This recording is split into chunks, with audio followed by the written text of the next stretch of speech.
UPG, viralizando la educación. Pero vamos a continuar justo donde habíamos dejado. Entonces retomemos. A lo que me estaba refiriendo anteriormente era la diferencia que existe entre el inglés de negocios y el inglés social respecto de los sujetos que se encuentran relacionados en una conversación de inglés social o inglés de negocios. Entonces, cuando hablamos de una conversación de inglés social, nos dirigimos a nuestro profesor, a nuestros padres, primos, amigos o hermanos. Teachers, friends, siblings, una palabra tal vez desconocida para que vayan llevándose algo nuevo. Siblings es la combinación de brothers and sisters. Entonces, cuando son hermanos, male, brothers, when it's female, when it's about women, cuando nos referimos a mujeres, sisters, la combinación de ambos, siblings. Ok, pero llegábamos a la conclusión de que esa relación que se da en los ambientes de negocios entonces puede ser distinta. Generalmente entonces hablemos del aspecto laboral. Cuando yo me relaciono con mi jefe, boss, as we were checking before, de jefe boss, o my employee, que es el término más técnico. Employee refiriéndose a la persona que me da el empleo. Employee, empleador. La terminación doble E generalmente suena como una I, ¿vale? Employee, y ver cómo esta varía cuando me refiero a la persona que me emplea y me da mi trabajo, en cuyo caso es el employer. Employer, entonces, un asunto de pronunciación súper importante que hay que tener en cuenta es que la letra Y, más que sonar como una Y, como en nuestro propio idioma, por ejemplo, la palabra yeso, o la palabra, o el nombre Jessica, si se escribe con Y, en el inglés es más una IE, IE. So you said, yesterday, for example, para la palabra ayer, yesterday, ¿vale? Entonces, en este caso, hola Carolina, hola Jessica, ¿cómo están? Un gusto darles la bienvenida. Entonces, estamos hablando de las diferencias entre el inglés de negocios y el inglés social. En este caso, refiriéndonos a los sujetos que hacen parte de la conversación. Entonces, cuando yo soy un employee, el empleado, trabajo o hablo con my boss, que es en este caso el empleador. ¿Cómo se escribe boss? B-O-S-S. That's it. B-O-S-S, as you can see in the chat. Sin embargo, la pronunciación varía, entonces hay que tener súper en cuenta que las personas tendemos a pronunciar el inglés como si fuera nuestra propia lengua. Entonces decimos voz, como si la O sonara directamente a lo que es la O del español. Hay que tener en cuenta que el inglés maneja unas vocales que nosotros no estamos acostumbrados y depende de la posición en la que ponemos la boca. Entonces, en este caso vamos a poner la boca para decir O, pero en vez de decir O vamos a decir A. Entonces, like a boss, boss. No es una O, tampoco es una A, es una combinación de ambas. Entonces, my boss. Jefe, boss, empleador, employee, empleado, empleado, employee, empleador, employer. ¿Listo? Entonces, ¿qué otros sujetos hacen parte de la relación que tenemos dentro de los aspectos laborales? Entonces, mientras que hablo de mi familia, mi tío, mi primo, mi amigo, mi mejor amiga, ¿qué otro tipo de sujetos existen o a qué otro tipo de sujetos nos referimos en el inglés de negocios? Ya vimos empleado, jefe, empleador. Hablemos de las personas que tienen, por ejemplo, una persona que vigila que su trabajo se esté haciendo y vigila a un grupo de personas. Entonces es un, como está ahí, un supervisor. Supervisor. ¿Qué pasa? Que la inclusión de la letra V en el idioma inglés implica que nuestros dientes superiores estén contra nuestro labio inferior y soplemos. Entonces, como un supervisor, no un supervisor, que es la forma en la que utilizamos nosotros la letra B en el español. Entonces, es un supervisor, employee, boss, employer. Entonces, me gustaría que ustedes mismos me dijeran qué otro tipo de sujetos hacen parte de esas relaciones laborales para poder ver qué sujetos o qué tipo de personas nos podemos referir. Piensen incluso en sus propias profesiones. ¿Saben cómo decir sus propias profesiones en el idioma inglés? Y esto lo podemos ahora atar a lo que es el famosísimo verb to be. Mi profesión, I am a lawyer. Sería justo como si las personas dijeran, yo soy un abogado. Yo soy un abogado. Esa forma robótica de hablar la podemos resolver con algo que a las personas que están en este momento conectadas ojalá nunca jamás se les olvide.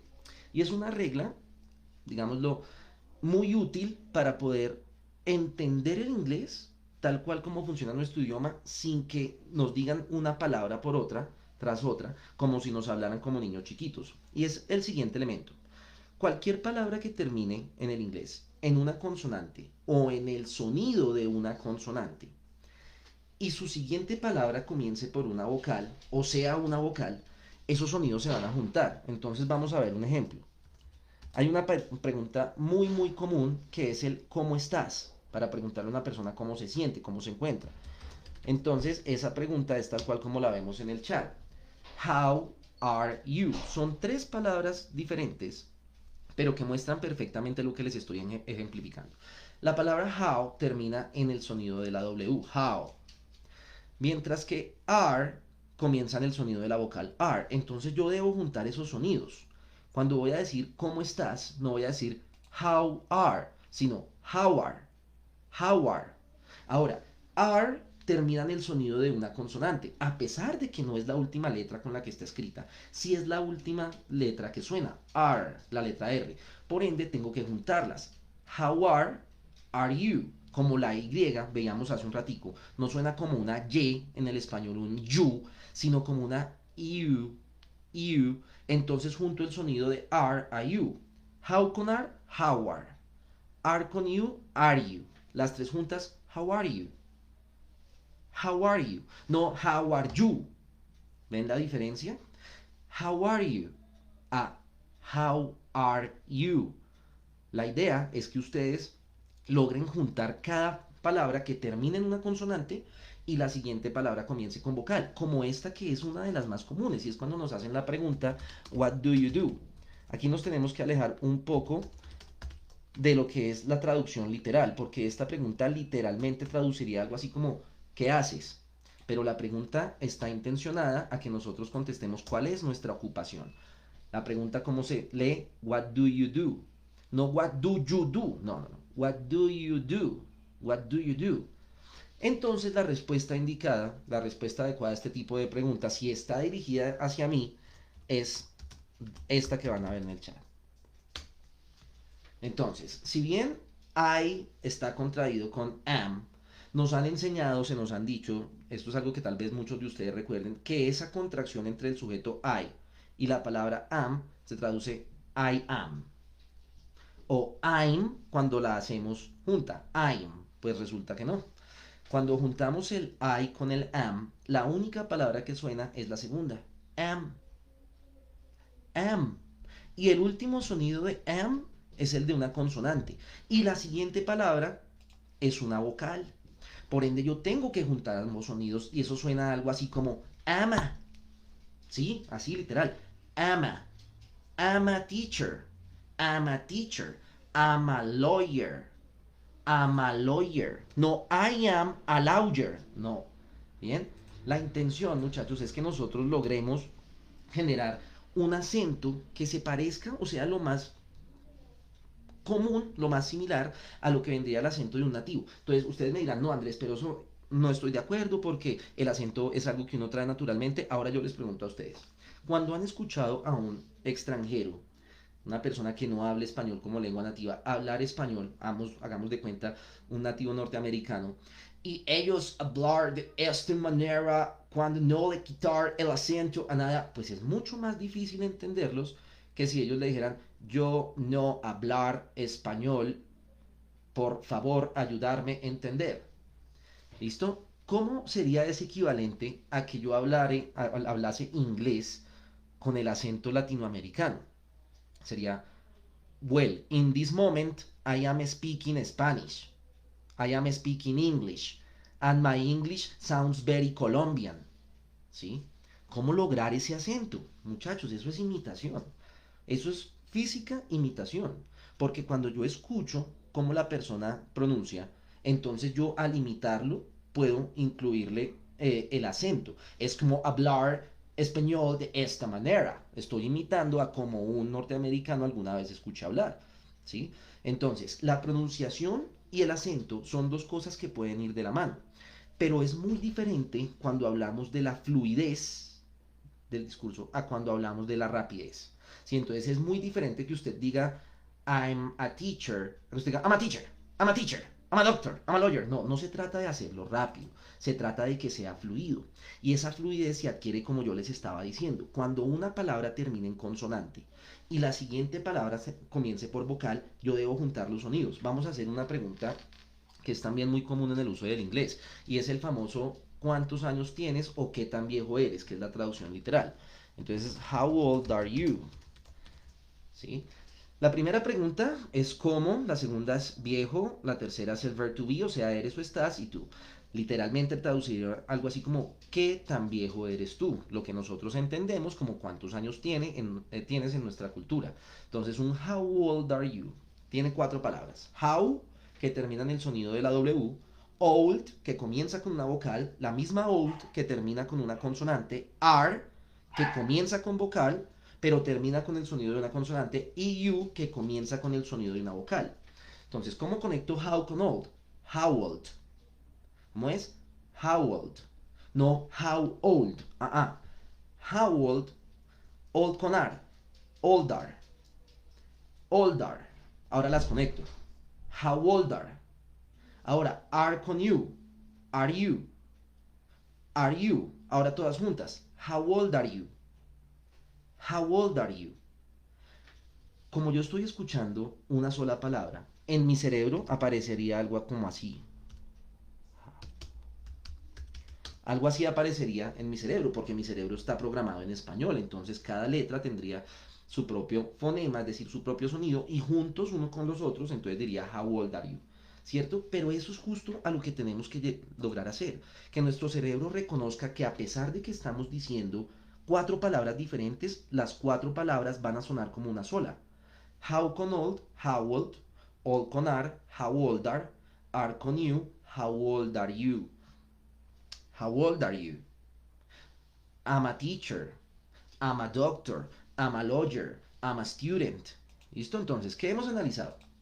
Los diferentes tipos de sujetos a los que nos referimos. Entonces, si ya bien sabemos decir tío, prima, hermano, ¿cómo digo supervisor, jefe, empleador? ¿Cómo será, por ejemplo, compañero de trabajo? Y lo más interesante es que cuando nosotros nos vamos al traductor, el traductor nos dice partner. Partner. Esa es la palabra compañero para el traductor. Pero resulta que cuando se refiere a diferentes espacios, en este caso, un compañero de trabajo es un coworker. Coworker. Así como lo ven en el chat. Un coworker. No un partner. Porque un partner literalmente puede ser o su socio en los negocios. Y esa es la palabra socio en el inglés de negocios. Partner. Partner. Mientras que en el inglés social la palabra partner, la escribí mal, perdón, partner, that's the correction, partner, en el inglés social es su compañero de vida. Entonces, ¿quién es mi partner en el inglés social? Mi esposa. ¿Quién es my partner en el inglés de negocios? Mi socio. La diferencia varía por los contextos, pero la palabra es exactamente la misma. Bien, entonces, ¿qué será un compañero? Yo busco en el traductor la palabra compañero, me aparece partner. Pero entonces yo me estoy refiriendo a un compañero en la clase. Entonces ya no es un compañero, sino es un classmate. ¿Sí? En el ambiente escolar, la palabra compañero es classmate. En el ambiente de los negocios, la palabra compañero puede ser o coworker, para la persona que trabaja conmigo, partner, si es mi socio de negocios, o finalmente, my colleague. Colleague. ¿Quién es mi colega? La traducción literal. Una persona que se dedica a lo mismo que yo me dedico. ¿Sí? Entonces, ¿qué tenemos? Partner, que puede ser socio, si es en los negocios, que puede ser esposo o esposa, o compañero, compañero permanente, si es en la vida social, o partner, si es el compañero, que si es en el trabajo es un coworker, y que si es en el colegio es un classmate. Bien, entonces, ¿a qué conclusión podemos llegar? Que el inglés no solamente varía en los sujetos de quienes hablamos, de si hablamos de mi tío, mi prima, mi hermano, sino también es importante generalizar cuáles son los aspectos, o los espectros, perdón, en los cuales hablamos en el inglés. Entonces, ¿será que si yo soy un viajero constante, tendré que aprender vocabulario sobre hoteles? por ejemplo. Por supuesto, porque soy una persona que va a estar relacionada con los hoteles. Entonces, ¿de qué me sirve a mí aprender a hablar, por ejemplo, acerca de la playa y las olas si mi trabajo es constante en un edificio, ¿sí? En una oficina? ¿Cómo será, por ejemplo, mi horario o mi agenda? Palabras que son tan comunes en el quehacer, en la cotidianidad del empleado, de la persona que trabaja, ¿sí? Del trabajador general, pero que no sabemos cómo decir. Entonces les voy a dar hoy una de las herramientas más útiles que ustedes pueden encontrar en Internet. Es toda esa cantidad de páginas de Internet, de sitios web en los cuales poder expandir ese vocabulario. Pero la pregunta es, ¿qué vocabulario voy a aprender? Hombre, pues el vocabulario que se relacione con cosas que yo hago. Hablemos de office work. Office work. Entonces, el trabajo de oficina, teniendo en cuenta que la directriz de UPG ha sido mucho más dada hacia los colegas abogados. Entonces, en el office work o en el trabajo de oficina, se utilizan una cantidad de herramientas y elementos que hacen parte del quehacer del oficinista. Y yo les hago las preguntas así capciosas directamente en este momento. Díganme si ustedes saben cómo se dice en inglés una cocedora, un elemento tan común para utilizar. ¿Cómo se dice hoja de papel? Hoja de papel. ¿Cómo decir en inglés sacapunta o tajalápiz? Elementos que hacen parte de la educación desde los niños y que se convierten en elementos también de oficina. Pues si no lo sabían, muchachos, déjenme decirles que también son información, o esas palabras son información que yo adquirí por pura y física curiosidad, porque no hacen parte de esas estructuras que se diseñan para enseñarle el inglés a la gente.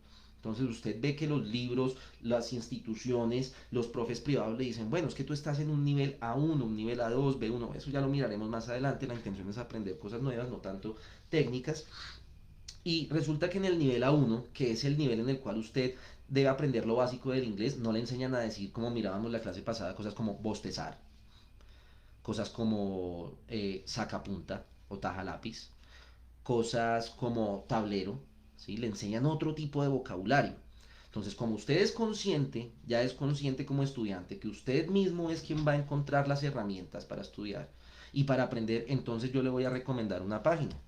La página se llama gamesToLearnEnglish.com y literalmente traduce juegos para aprender inglés, ¿sí? No todo lo que tenga que ver con jugar, la página está ahí, la están viendo. Entonces les digo, no todo lo que tenga que ver con jugar es una pérdida de tiempo. En realidad, herramientas como esta, lo que realmente le ofrecen a uno es una cantidad de oportunidades que no tiene uno, que no tenía uno, o que no tiene también dentro de los aspectos, o los aspectos educativos. Cuando usted ve una clase con 60 personas, pues a qué hora le pregunta a usted al profe cómo decir algo que hace parte de su mundo. Entonces en Games to Learn English ustedes van a encontrar una cantidad, digámoslo, considerablemente buena de herramientas, desde vocabulario, tiempo pasado, juego de ahorcado, para poder aprender palabras. En este caso les sugiero mucho esas, digamos, esos iconos que se refieren a Monster Vocab, es como vocabulario monstruoso, o Fast English, porque ahí les ponen a ustedes una categoría y les ponen a ustedes a elegir la categoría sobre la cual ustedes quieren aprender nuevo vocabulario. Entonces, ¿qué categoría? Me voy a ir con Stationary. ¿Qué será eso de Stationary? Pues stationary se refiere a todo lo que es papelería, porque es la estación de trabajo. Entonces, ¿cómo decir tajalápiz? Que es un sharpener.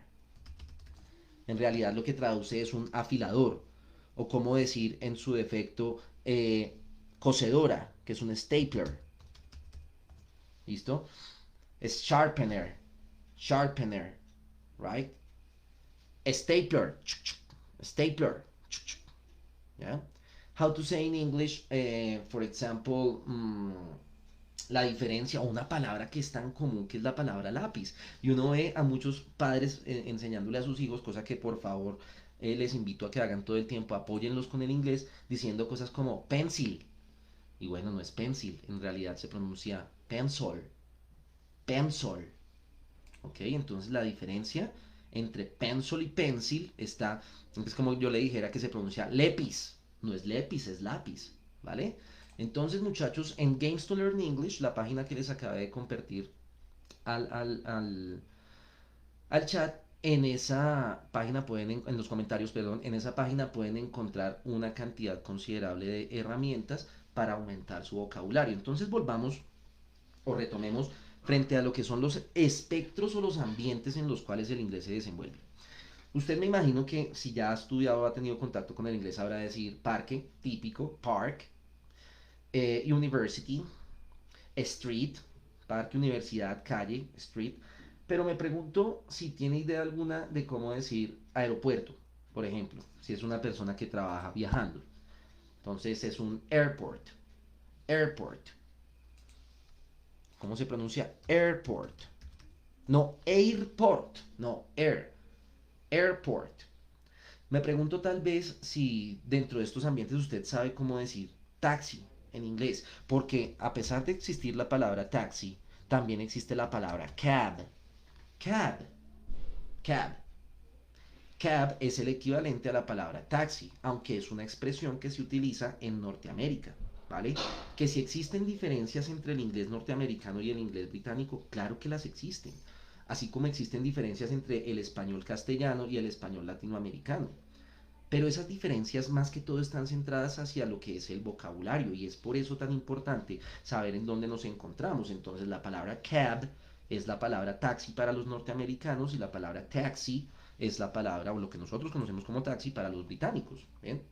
Entonces, si hablamos de un airport, si hablamos de un cab, ¿cómo hacemos para referirnos a una reunión? ¿Sí? Entonces estoy segurísimo que en muchos de los ambientes de negocios o en los ambientes laborales en los que ustedes se han desenvuelto han escuchado, no, es que tengo que asistir a una meeting. Me preguntan por aquí que cuántos sonidos tiene la letra A en inglés. Eso depende de la palabra que tú estés pronunciando. Entonces vamos a ver. Una palabra muy común en el inglés, la palabra malo, es una combinación entre la A y la E. Entonces tengo que poner mi boca como para decir A, pero en vez de decir A, digo E. Y suena bad. Bad. Hello, how are you? Welcome. So it says bad. Esa sería una de las pronunciaciones para ella. Pongamos otra de sus pronunciaciones. Pongámoslo aquí. Cuando la combinas, en este caso faint, con la vocal I, entonces la A tiende a sonar como una E combinada con I. Faint, fey, ain't, faint. ¿Ok? Entonces esos son sus dos sonidos más comunes. Como una A, pero que es combinada con la E. Bad, bad. No bad ni bad. Bad. O como un A, faint. Cool? I hope your question is solved. Okay, good evening, Jairo. Nice to have you here. Bien, entonces analizábamos esos espectros, ¿verdad? Los lugares en los cuales se desenvuelve la situación laboral o la situación de negocios. Hablábamos de una reunión, entonces es una meeting. Meeting. ¿Qué es una meeting? Entonces la vamos a escribir aquí en el chat. Meeting es ese espacio en el cual otras personas y usted se reúnen a discutir de un tema. Meeting. Y miren la letra en la que termina, en el sonido. Meeting. En el sonido de la N. La G es innecesaria. Eso generaría o generan muchos estudiantes de inglés la necesidad de pronunciarla. Entonces dicen meeting. Y esa letra G al final de cualquier palabra es innecesaria. Tal vez si ustedes ya han estudiado inglés recordarán que la ing al final de las acciones es lo que es el equivalente en el español del ando o el endo, es decir, una situación que está ocurriendo en el momento. Entonces la gente dice working o studying. No, no es necesario. Hasta la N la pronunciación es correcta. Entonces miremos un ejemplo.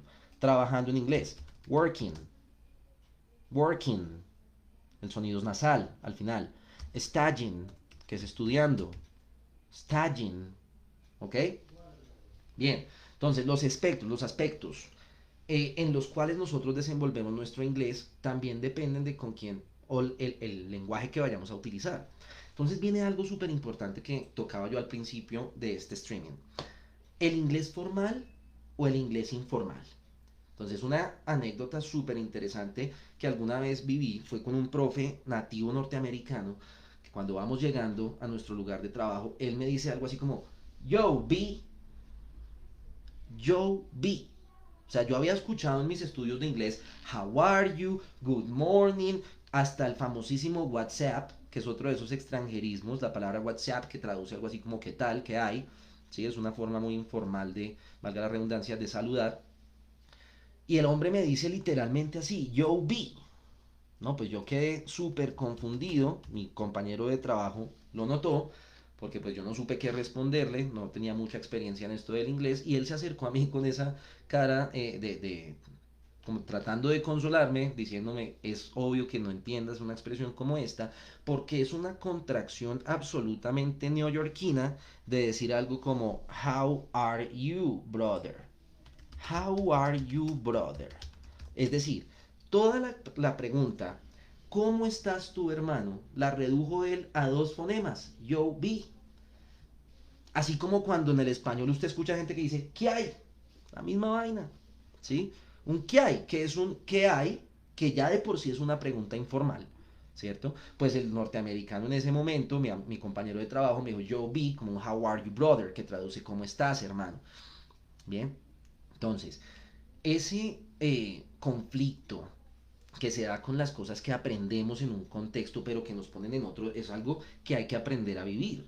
Entonces, si usted no tiene la oportunidad de viajar constantemente a los Estados Unidos, a Inglaterra, a Australia, ¿qué es lo más cercano que usted se puede, digámoslo, remontar a esos aspectos en los que la gente habla de forma real? La televisión, el cine, los chats, los forums, el internet. En el internet lo está todo, ¿sí? Entonces, si usted ve series hoy en día que están pero tan de moda las plataformas de streaming, en este caso hablamos de Disney Plus, hablamos de Netflix, etcétera, y teniendo esa oportunidad de poner en el idioma que uno quiera el ejercicio, el capítulo, la película que vaya a ver, ¿por qué no hacerlo? Les cuento cómo era mi experiencia, pues en esa época acceder a esto era mucho más difícil, sin embargo yo trataba de conseguir las películas que vinieran en idiomas distintos para poder, a la vez que ya las había visto, pues la idea de la película es disfrutarla desde el principio, pues usted la va a ver para no entenderla, pues no tiene gracia, pero ya sabiendo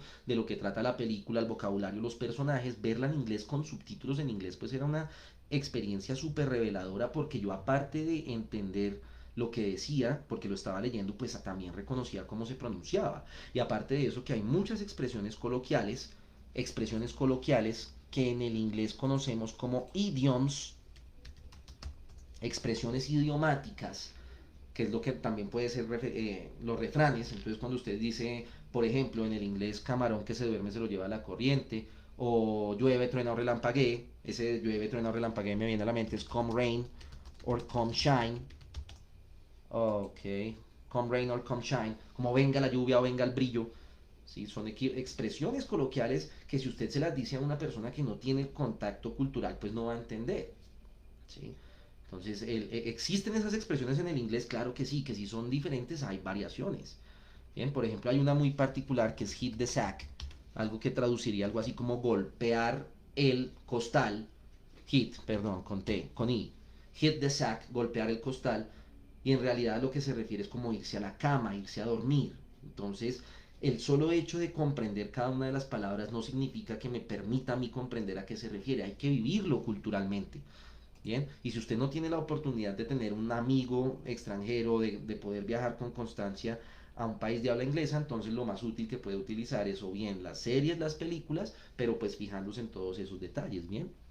Entonces, muchachos, ese inglés coloquial que se utiliza en las calles, que se utiliza con los amigos, pues es diferente del inglés que utiliza usted con su jefe, el que utiliza usted con sus socios en el extranjero, con las personas con las cuales usted quiere dar una impresión distinta.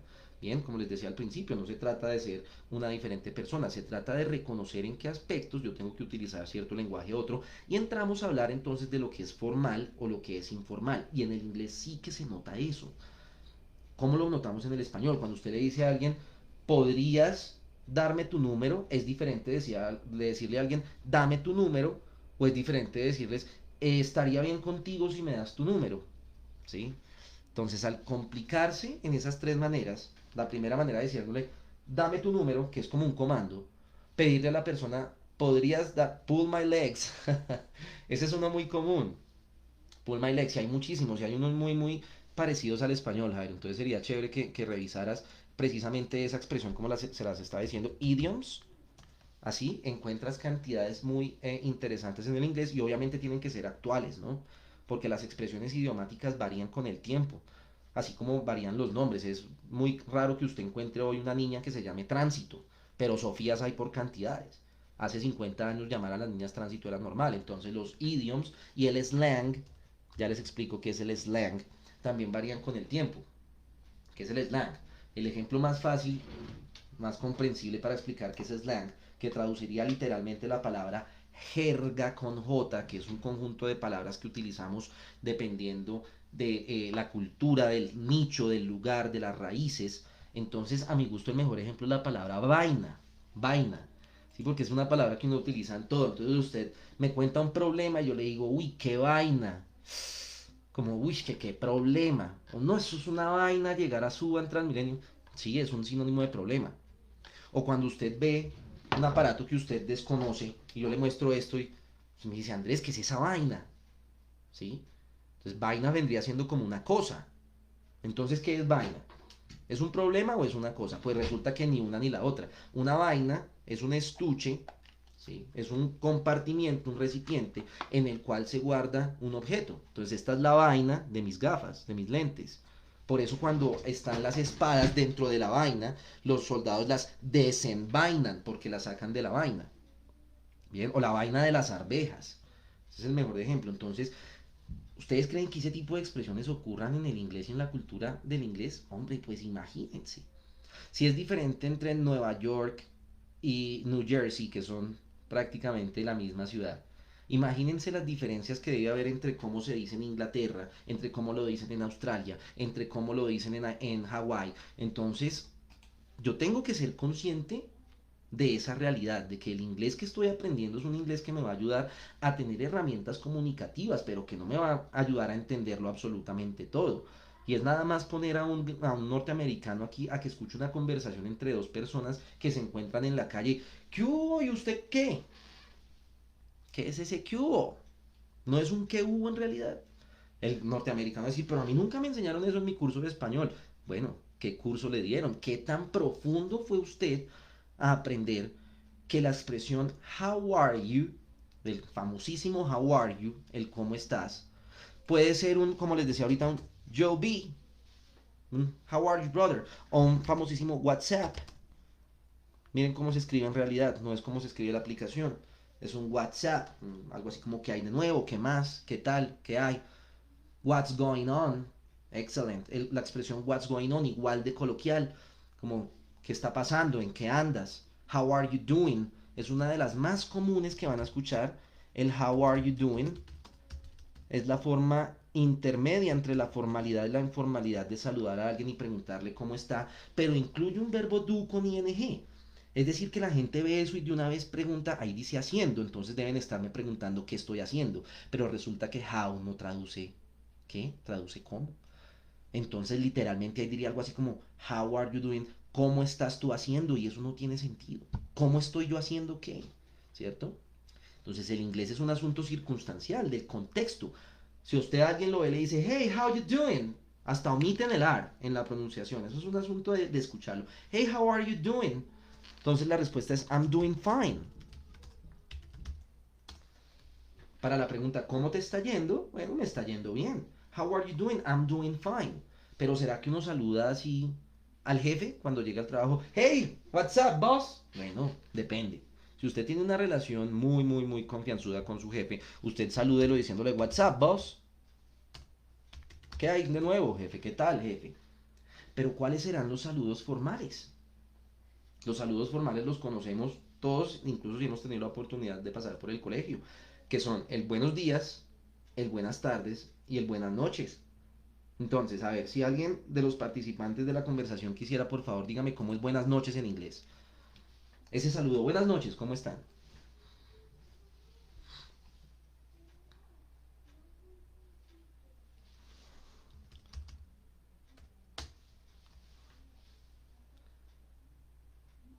Buenas noches en inglés, para saludar, porque ese es justo el porqué de mi pregunta, ¿sí?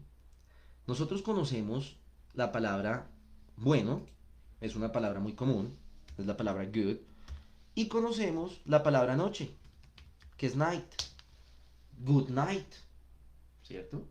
Esa sería la lógica de la traducción. Pero resulta que hay un buenas noches para saludar y hay un buenas noches para despedirse. Entonces, el buenas noches para saludar es exactamente como nos lo acaban de relacionar, es un good evening.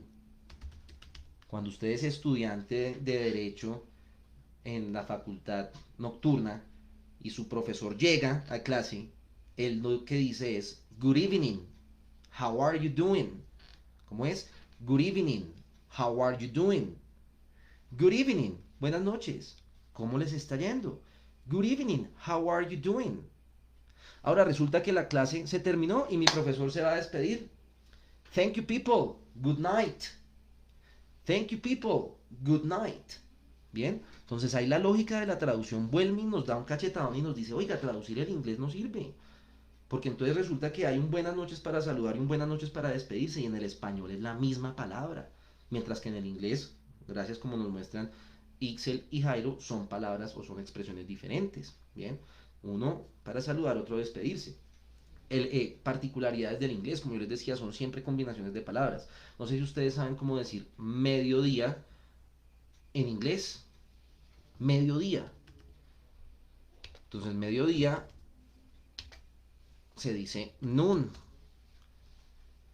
¿Y cómo decir después en inglés? Después en inglés es after. Y seguramente ustedes han escuchado las palabras afternoon, que es después del mediodía. ¿Y qué temporada comienza después del mediodía? La tarde, ¿sí? Entonces ahí está, morning, morning, la mañana, good morning. Buenas tardes, good afternoon. Good terminando en una letra consonante, afternoon comenzando en una letra vocal, junto los sonidos. No es good afternoon, no es good afternoon. Connect them, good afternoon, ¿vale? Y por último, y pasa el mismo efecto, good terminando en la letra D, que es una consonante, evening comenzando en el sonido de una vocal I, entonces no es good evening, no es good evening. Good evening. ¿Bien? Y ese es el tipo de saludo formal que yo hago. Good evening. How are you? Me despido. Good night. Entonces, tanto el saludo como la despedida pueden tener esa connotación formal o la connotación informal. Obviamente existen muchas más expresiones informales, porque la informalidad es el común del contacto humano. ¿Sí? Entonces, otra forma de saludar en el inglés. Si yo le digo a usted, me lo encuentro y no importa si yo quiero demostrar si es la mañana, la tarde o la noche. Entonces, el típico hello, hello, el hola, como un hello. Pero también está el hi, que es aún más informal. ¿Sí? El equivalente al famoso Oli. ¿Sí? Es informal, es algo que usted le diría a su compañero de habitación, le diría a su primo, a alguien con quien tiene confianza. ¿Cómo se lo dice a su jefe o a su compañero? Hello, good morning. ¿Listo? Entonces, importantísimo para que vayamos resumiendo. El inglés depende del contexto en el que usted se encuentre. Procure aprender de acuerdo a ese contexto. ¿Sí? Haga una lista de las cosas que le rodean a usted mismo. Si yo soy músico, pues entonces, ¿qué importante qué tan importante va a ser para mí saber cómo decir afinar, cuerda de guitarra, cómo decir micrófono, cómo decir ruido, sonido?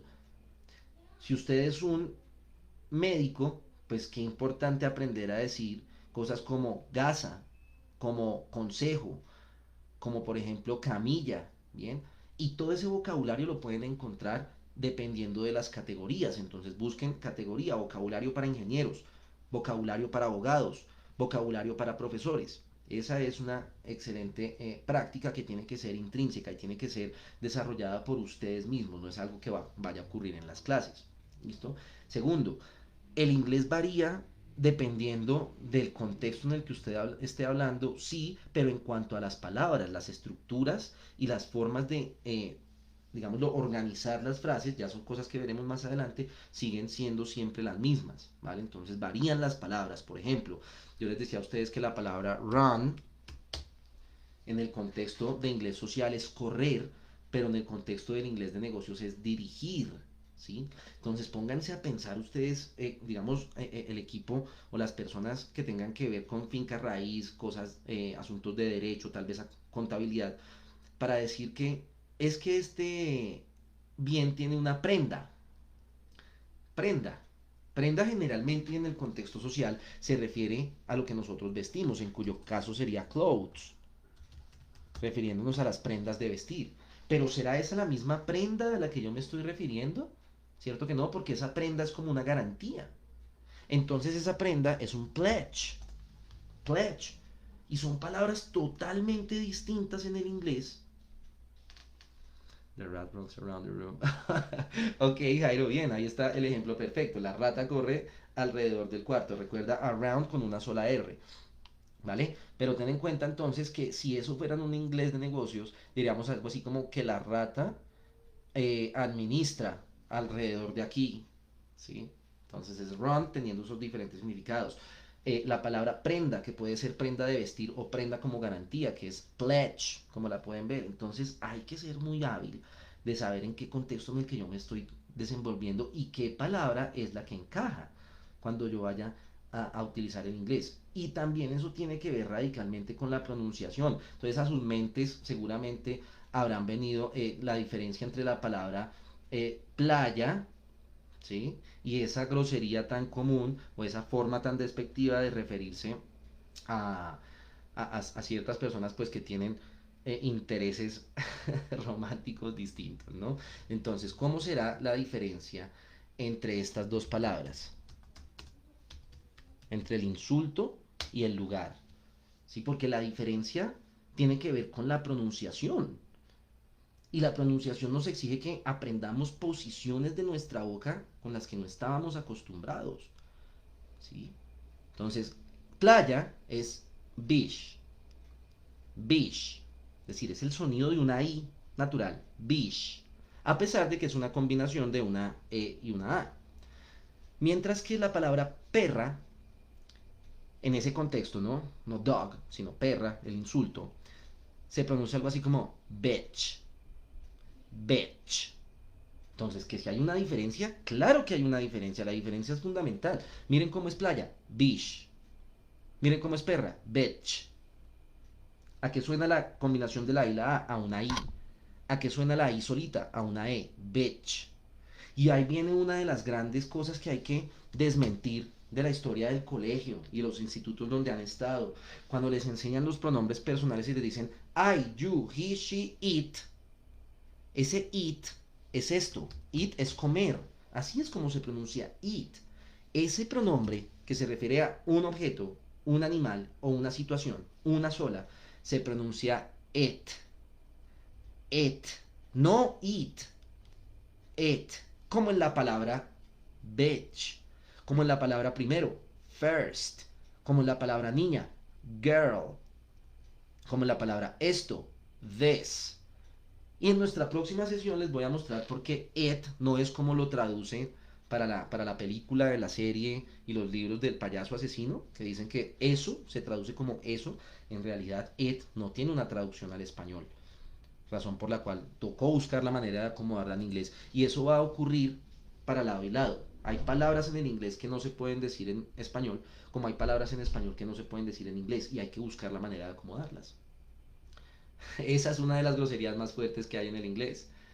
Ahí le hizo falta una palabra, ya las miraremos más adelante cuando aprendamos insultos y llegamos a ese punto, lo cual sería espectacular. Mi gente, la conclusión o el porqué de esta charla y por qué de tocar esta diferencia es para que ustedes noten que el inglés no se puede aprender como en algunas instituciones se los mencionan. Y es que vas a aprender a hablar para poder, a entender para poder hablar y luego vas a aprender a leer para poder escribir. Y aquí te enseñamos inglés de la forma conversacional. Nunca vas a tener que escribir absolutamente nada. O nunca vas a tener que tomar apuntes porque no tienes que aprender gramática. No, el aprendizaje del inglés tiene que ser integral. Tiene que estar todo de la mano para que pueda ser eficiente y efectivo. Así como aprendemos nosotros primero a escuchar para después hablar, primero a escribir para, primero a leer y a entender las palabras para poder escribir, ese proceso llevándose de la mano es mucho más efectivo, porque si a usted le enseñan a hablar y a entender, pero usted necesita llenar una forma de trabajo, pues llegó analfabeta.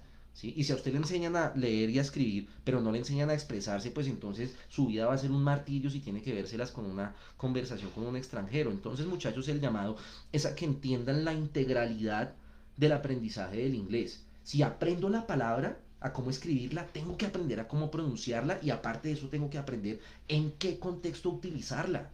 ¿Listo? No es solamente aprender las palabras porque sí, hay que aprenderlas para saber cómo usarlas y hay que saber cómo ellas se pronuncian. ¿Cómo lo hago? En el traductor. Si quiero saber cómo se dice la palabra susurro, escribo susurro en el traductor, ella me dice que se pronuncia, que se escribe W-H-I-S-P-E-R. Es muy chévere deletrear. Yo deletreaba las placas de los carros para poder practicar mi pronunciación de letras y de números cuando viajaba en transporte público y veía señales, todas las señales que viera, todos los nombres de los establecimientos, restaurantes, talleres, etcétera, los deletreaba, ¿sí? Esa es una de las herramientas más útiles que yo utilizaba para poder hacer más fluida, con muchísimo gusto, Jairo. Siempre es un gusto compartir los conocimientos. De eso se trata UPG y ese es el objetivo, llevar el conocimiento de forma gratuita a todos para que todos podamos crecer como personas y como sociedad. Entonces les digo, muchachos, y como conclusión, traten de aprenderlo todo en conjunto. El traductor de Google también les dice cómo se pronuncian las palabras y procuren escuchar las palabras antes de pronunciarlas ustedes mismos para que no haya margen de error.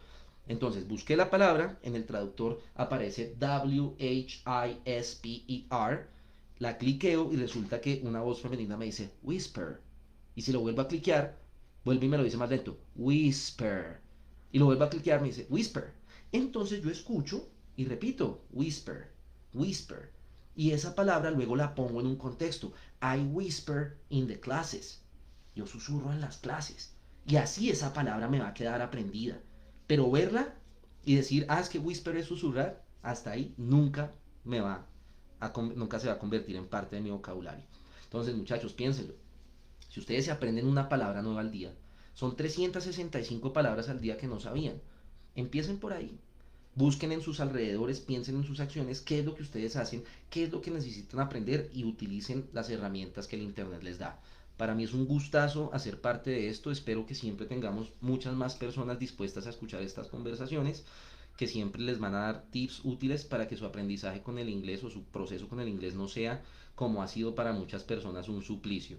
Jessica, muchísimas gracias por tus comentarios y por favor extiendan este mensaje de UPG y de ACES para que la educación sea para todos. Mi gente, muchísimas gracias. Hasta pronto, nos vemos el viernes. El viernes tenemos nuestra siguiente clase. Que estén bien.